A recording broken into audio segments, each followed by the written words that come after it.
Alright, what's going on, Skullbrains? Welcome to Skullbrain TV. My name is Scott, and this episode, we are going into the Ancestral Challenge number 3. So, how did you go with the Ancestral Challenge for book number 2? Did you find Shumi and Shubi? They were again on the inside cover, right here, and then you can see them again hiding up on this tree on page 30. And how did you go with finding the fragments of the Evil One's mask? They were here in the rocks on page 21, and also pretty much in the same place on page 22.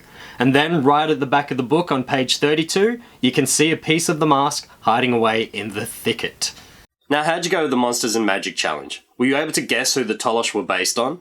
This is actually a very big mystery because in the back of my issue it only tells you who Suma was based on back in book number 1. It was a misprint, and it seemed to be a misprint in the English publication. So, I thought it was the Rusalki. They just sounded very similar. The Rusalki would hang out in the water, they would call out to their victims to save them and help them, and as they got nearer they would drag them into the water and drown them, which is very similar to what the Tolosh do.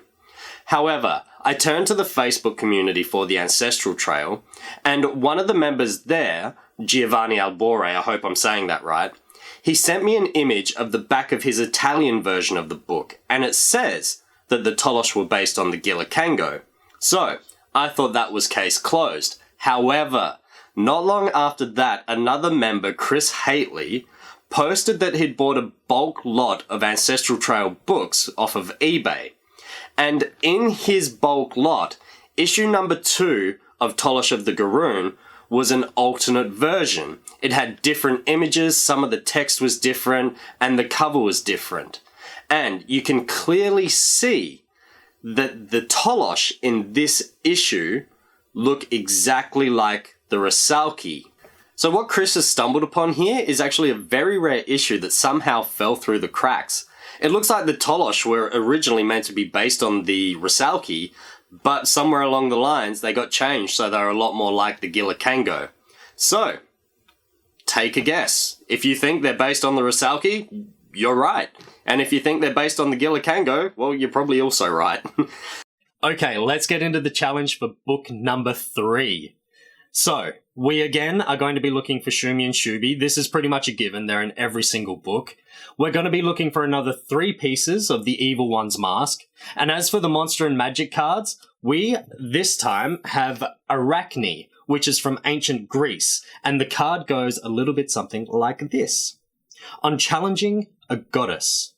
Who would think, watching the humble spider, that one such creature lived as Arachne, a proud and beautiful maiden? Now, few people admire Arachne. She scuttles on spindly legs, fangs swivel in her greedy mouth, and she sees the world through 4 pairs of beady eyes. As a girl, Arachne could weave better than anyone. She thought her work was so wonderful that she challenged Athene, the goddess of the homely arts, to best her in a contest. Thinking that she would teach Arachne a lesson, the goddess accepted.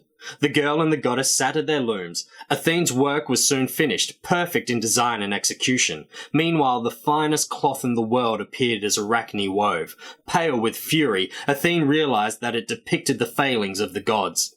Athene tore the fragile cloth and cried, "Since you have such a talent for weaving, let it be your task forevermore." As soon as the words were spoken, Arachne felt her skillful hands shrink and curve into tiny, spinning organs. She saw her skin turn hard and shiny. Her entire body shriveled up. She had become a spider. To this day, the curse of the goddess follows her. Arachne still spins and weaves her perfect webs. Okay, now we also have Biliku, whose origin is from Southeast Asia. On the spider that spun the world.